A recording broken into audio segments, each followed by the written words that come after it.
This is OwlUp, where learning happens in minutes, not hours. For a deeper journey, explore all our courses at owlup.co. Now, let's dive in.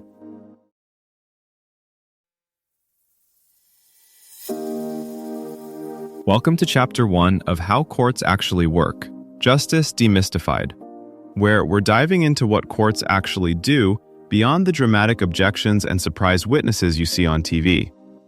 We're exploring the real functions courts serve in our daily lives and why they matter way more than you might think. Let's get into it. In most countries, the busiest courtroom isn't the one on TV. It's the quiet local court you'll never see. A landlord dispute, a protester's arrest, a family breakup, all pass through this hidden system that quietly decides what justice means in everyday life. TV trials cut from objection to verdict like a highlight reel, fast, emotional, and neatly resolved before the next commercial. In most real cases, nothing like that happens. There's no packed gallery, no surprise confession, and often no trial at all. In U.S. federal civil cases, fewer than 2% ever reach a jury. Most end in motions, settlements, or quietly signed agreements in conference rooms.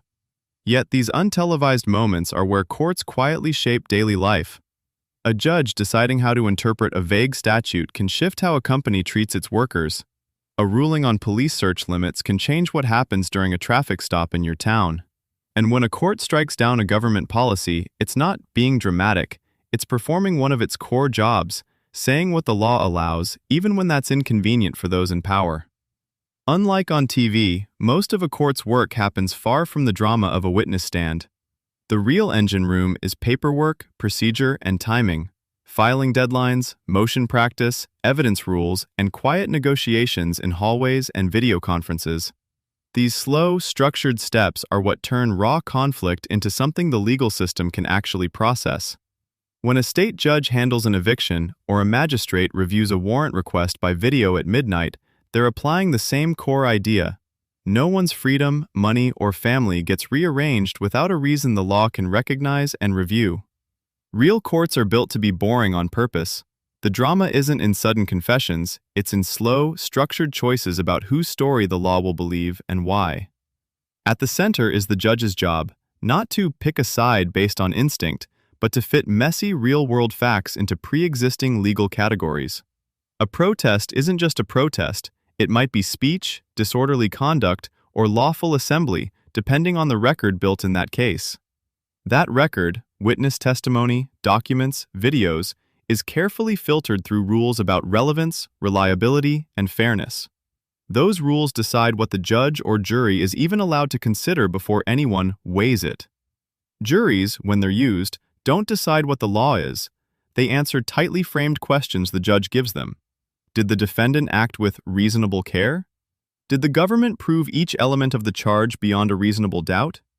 Behind closed doors, their debate is less, who seems evil, and more, what do these instructions actually mean for what we just heard? Most disputes never reach that stage. In state systems, where the vast bulk of conflicts live, judges spend much of their time encouraging or supervising resolution. Settlement conferences, plea talks, status hearings that push lawyers to narrow what they're really fighting about. The goal is not to avoid judgment, but to focus it where it's most needed. Technology has quietly rewired how all this happens. Remote hearings let a tenant appear on a lunch break instead of losing a day's wages. Digital filing means a lawyer can challenge a government order at midnight and have it on a judge's screen minutes later. Those 2019 video hearings in England and Wales didn't just save travel time. They proved that core values, public access, reasoned decisions, impartial adjudication, can survive new formats. Courts are like referees in a sports match. They enforce rules, not outcomes. When they work well, the story isn't who won, but could each side present their case, and can the decision be explained in law, not just in feelings? A small claims judge sorting out a dispute over a damaged phone isn't just picking who seems more sympathetic. They're applying rules about contracts, evidence, and responsibility that echo upward into how businesses write warranties and return policies. In a family court, a custody order shapes where a child sleeps next month, but it also quietly influences how employers think about flexible schedules and parental leave, because those orders have to be workable in real life. Tech has added another layer. An online dispute resolution platform in one state court lets people upload photos, messages, and repair estimates, then negotiate with a mediator before anyone steps into a courtroom. In some debt cases, text alerts now remind defendants of hearing dates, cutting down on default judgments that once happened simply because people missed a morning session. These small design choices, video links, digital portals, reminder systems, change who can realistically show up and be heard and how much the law reflects ordinary lives. Courts now face choices that could quietly reshape daily life. As AI tools scan filings like librarians sorting shelves, judges must decide when to trust those systems and when to insist on human review, especially where bias can hide in patterns.